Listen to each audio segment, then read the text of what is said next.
여기 먼저 지구계라고 나와 있습니다. 지구계라고 하는 아이는 지구 내부에 있는 아이들끼리 서로 영향을 끼치면서 살아가더라. 그래서 옛날에 영어로는 시스템이라고 얘기했어요. 이거는 교과과정 저희는 지구 시스템이라고 얘기했던 아이가 지구계입니다. 그리고 알아두셔야 되는 거, 서로의 영향을 주고받으면서 살아가요. 그게 시스템, 지구계가 되시는 겁니다. 그러면 우리가 알아야 되는 권들이 5가지가 있거든요. 직권, 수권, 기권, 생물권, 외권이 됩니다. 5개가 되는데 일명 우리는 알고 있어요. 땅에 대한 얘기가 직권이 되실 거고요. 우리가 이거는 공부해야 되는 파트. 수권이라고 하는 아이가 물만 있으면 안 됩니다.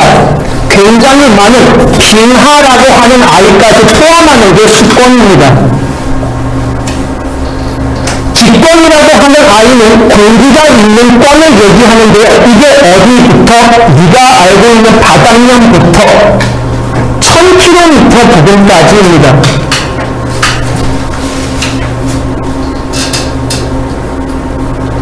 생물권 여러 군데에 살고 있어요. 우리는 땅, 지권에 살고 있고요. 물고기들은 수권에도 살고 있고요. 새들은 날아다녀요. 기권에도 날아다녀요. 3개 권에 같이 존재하고 있는 게 생물권입니다. 그리고 이 기권 1000km에서부터 벗어났어요. 이게 외권이 되시는 겁니다. 대표적으로 외권 새들은 영향 안 끼치잖아요. 아니, 제일 많은 영향을 끼치는 태양 에너지가 외권입니다. 그리고 시험 문제에 나오면 맞춰줘야 되는 거는 외권은 거의 영향이 없다가 아니고 태양 복사 에너지 혹은 계절 변화와 같은 아이들은 모두가 다 외권의 영향을 받으며 살고 있다는 얘기가 되시는 겁니다.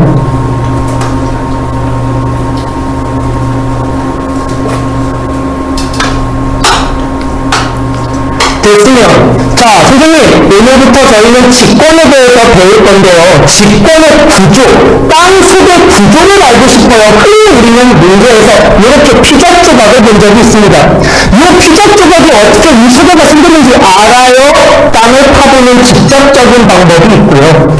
그리고 파보지 않아도 대충 어린자가 알 수 있어요. 감각적인 방법이 있습니다. 하지만 우리는 직접적으로 땅 중앙까지 들어간 적이 없기 때문에 실질적으로는 간접적인 방법을 씁니다.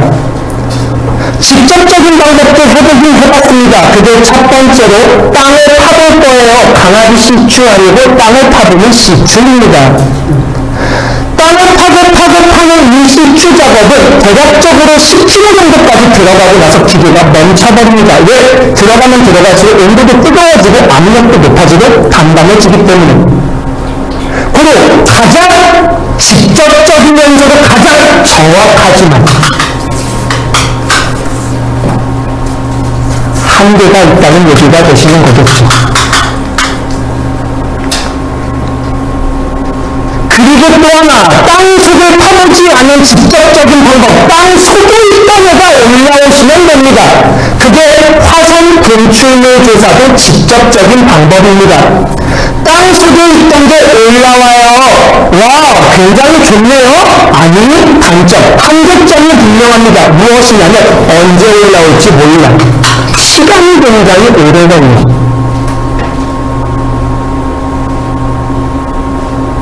그러면 우리가 흔히 간접적이라고 얘기하는 것 중에 우리가 오늘부터 배우는 4개 층으로 나눠진다는 걸 알게 된 건 지진파 연구예요. 지난 시간과 연결되는 선생님, 지진파라고 하는 아이는요, 파동이에요. 이 파동이라고 하는 아이는 매듭이 있어야 돼요. 그 매듭이 땅이 되니까 지진파가 되는 거예요. 근데 선생님, 지진파 땅이라고 하는 아이에서 언제가 제일 빠른가요? 파동은 진동을 전달해 주는 거야. 그리고 입자와 입자 사이가 굉장히 가까울 때 속력이 빨라져. 굉장히 밀도가 높은 고체에서는 지진파의 속력이 굉장히 빨라져. 그 그러다가 밀도가 작아지게 되거나 혹은 액체나 혹은 더 멀어진 기체 같은 데 가게 되면 속력이 겁나 느려져 혹은 아예 지진파가 통과 못할 수도 있어. 그거 갖다가 연구를 해서 어떤 데가 밀도가 높은 고체인지 어디는 액체인지 이렇게 판단을 한 게 지진파 분석이야. 고로 굉장히 지진파 연구를 쉽고 빨라서 효과적 방법이라고 얘기하는 거야.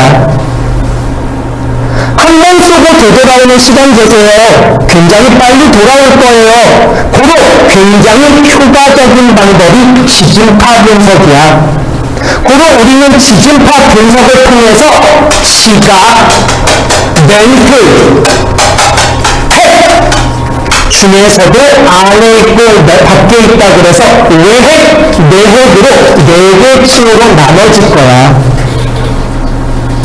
그러면 속력은 몇 개가 변하는 거냐면 여기 잘 봐봐. 속력이 변하는 것을 구하여라 그러면 경계 사이에서만 속력들이 변하는 거야. 그리고 여기에서 속력이 변할 거고요. 여기에서 속력이 또 한 번 변할 거고요. 여기에서 속력이 변할 거예요. 그리고 4개 층 사이에 있는 3개의 경계면에서 지진파의 속력이 변하는 것이에요. 물질과 물질이 변해가는 경계면에서 속력이 변하고 있는 거예요.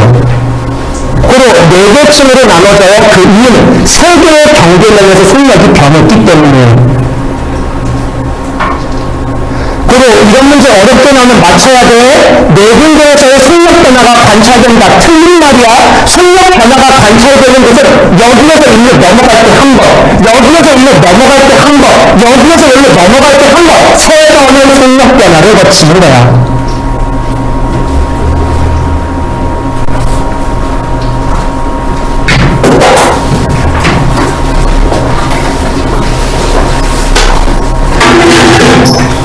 그러면 직권의 침상구조라고 하는 아이가 나와 있어. 먼저 쉽게 외우고 봐야 되는 게 하나가 있어. 고체, 이응, 외우면 액체야. 그리고 쉽게 생각해. 너가 여기에 누워있어. 그 위에 누가 샌드위치로 찌부짜부를 할 거야. 너 압축될 거야. 내려갈수록 깊은 곳으로 갈수록 밀도가 높아져.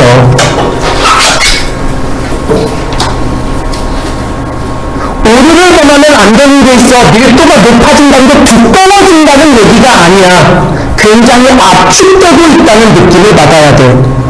그리고 밀도가 높아지면서 압축이 되니까 온도 또한 높아질 거야. 밀도가 높아지고 온도도 높아지게 되는 거야. 그리고 우리가 살고 있는 지각이라고 하는 아이는 고체 덩어리야. 근데 우리가 살고 있는 지각은 대륙이라고 하는 지각에 살고 있어. 대륙지각. 그리고 바닷가에 있는 지각은 해양지각이라고 얘기를 해. 대륙지각과 해양지각의 북극 차이가 있기 때문에 울퉁불퉁해. 매끄럽지 않아. 울퉁불퉁하게 생겼어.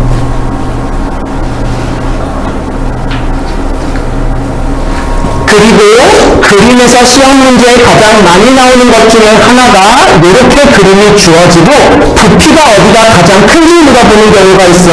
눈으로도 보이겠지만 멘틀이라고 하는 아이가 가장 큰 부피를 차지하고 있어. 피자 쪼가리에서 가장 큰 부피를 차지하고 있는 게 멘틀이야. 일명 멘틀이라고 하는 아이를 쉽게 우리는 어렸을 때 여기에 부상 성분인 아이를 본 적이 있어. 그게 마그마야. 니은 마그마야. 그리고 여기에서 올라온 아이들, 마그마가 올라와요. 그게 용암이 되는 거고 화산이 되는 거야. 그러면 선생님 이거 그러면 고체가 아니고 액체잖아요 라고 헷갈리면 안 돼. 멘틀이라고 하는 아이를 잠깐 설명하면 멘틀은 두께가 두껍기 때문에 이렇게 층이 이렇게 생겨서 2개 정도로 나눠져 있어. 그 그 이유가 있어. 굉장히 뜨거운 고체이기 때문에 아래는 용광로를 생각하면 편해. 용광로 개뜨거워지면 시뻘건 금속이 될 거야. 여기가 시뻘건 금속들이야. 하지만 얘는 용광로 혹은 유리를 달구게 되면 모양이 바뀌는 것처럼 흔들흔들 거릴 수 있고 모양을 바꿀 수 있어. 그리고 여기를 뭐라고 얘기하냐면 유동성이 있는 고체 덩어리다라고 얘기를 하는 거야. 이 유동성 고체에서 마그마가 올라올 수 있는 거야. 이 유동성 고체라고 하는 말이 어려워. 쉽게 생각해. 너희들이 먹는 푸딩처럼 흔들흔들 거리는 뜨거운 애야. 그래서 살짝 푸딩이 올라오면 용암이 분출하고 있다라고 얘기를 하는 거야. 그러면 위에는 밑에가 더 뜨겁다면 위에는 좀 덜 뜨겁네요. 아직 시뻘개지지 않은 딱딱한 암석들이 존재하는 곳이야.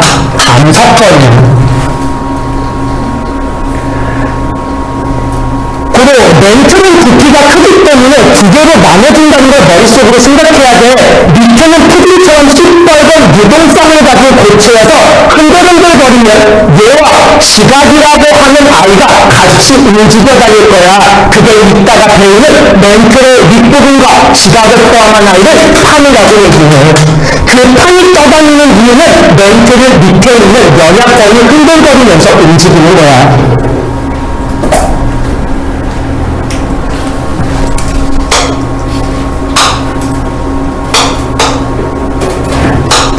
자, 그래서 여기 멘틀이라고 하는 아이의 특징이 나오면 맞춰보자. 자, 제일 먼저는 부피가 개커 80%나 차지하고 있대. 선생님 많이 안 추운데 80%예요? 두꺼운 부피가 처음부터 끝까지 원효들이니까 훨씬 더 많은 부피 80%가 된다는 거야. 그리고 당연하겠지. 내려갈수록 밀도 커진다 그랬어. 지각보다 밀도가 큰 암석들로 이루어져 있다야. 그러면 여기에 또 하나 나오는 외핵 액체라고 하는 아이를 생각해야 돼. 액체는 정말 흔들흔들 거릴 거야. 근데 여기 먼저 체크하고 가야 되는 거 있어. 아까 이미 내려갔지만 밀도가 높아진다 그랬는데 밀도가 높아져서 압축되는 것도 밀도가 높아지는 것 중에 하나지만 핵들은 구성 성분 자체가 무거워. 얘네들이 뭘로 이루어져 있냐면 철과 니켈이라고 하는 자석 성분들이 되어 모여있어. 그러면 철 같은 아이들 무거워요. 선생님 니켈도 무거워요. 둘 다 밀도가 더 높지만 내력이 더 클 거야. 하지만 여기에 보니까 왜 아까 인용으로 외웠어. 액체. 근데 생각해봐. 철이라고 하는 자석들이 흔들릴 거야. 그러면 이 자석이 흔들리는 외핵이라고 하는 아이, 철 성분이 흔들림에 의해서 우리는 이것 때문에 자기장이 발생하고 있는 거야. 대표적으로 나침반 N극이 가리키는 방향, S극이 가리키는 방향 이런 것들이 생기는 게 외핵 액체 성분이기 때문에 철 성분들이 흔들려 다니면서 우리 지구의 자기장을 만들어내고 있는 거야. 그래서 여기 철과 니켈, 핵이니까 똑같더라. 그러고는 지진파 분석으로 생력이 빨라지다가 더 빨라졌다가 녹아질 거예요. 왜 기차하고도 볼 수 있잖아요. 상식적으로 말이 안 되는데 개뜨거운 고체덩어리와 개뜨거운 고체덩어리 사이에 기체가 존재하기에 압축돼서 눌려져서 없어질 거야. 지구가 존재한다는 얘기는 여기가 굉장히 밀도가 높은 끈적끈적한 액체이기 때문에 가능했던 거야. 그리고 고체가 되는 거야. 성분 똑같아. 철과 니켈. 밀도 커. 밀도보다 더 커. 싸다. 좋겠다. 자, 밀도가 가장 커. 여기 외핵. 그 다음 외핵. 그리고 멘틀. 그리고 지각. 서술형은 없지만 멘틀이라고 꼭 외워줘. 이거 멘탈이라고 쓰는 이상한 놈들이 있었어 옛날에. 멘틀, 지각, 멘틀, 외핵. 자, 여기서 대답 한 번만 해보자. 자, 부피가 가장 큰 부피 차지하는 멘틀. 자, 철과 니켈로 이루어져 있고 액체 상태야. 외핵. 자, 경계선은 몇 개야? 3개. 그리고 속력 변화가 3개더라. 판을 이루고 있는 아이는 지각 플러스 멘틀의 아랫부분이야 윗부분이야? 윗부분 암세권에 포함한 아이들이 멘틀 하부에 있는 푸들과 같은 아이들의 흔들림에 의해서 움직이는 게 판이더라. 자, 그래서 꼭 체크해 두시길 바랍니다. 여기는 조금 이따 푸시고요. 자, 넘겨서 이제 우리는 광물 쪽 여기 한번 보겠습니다.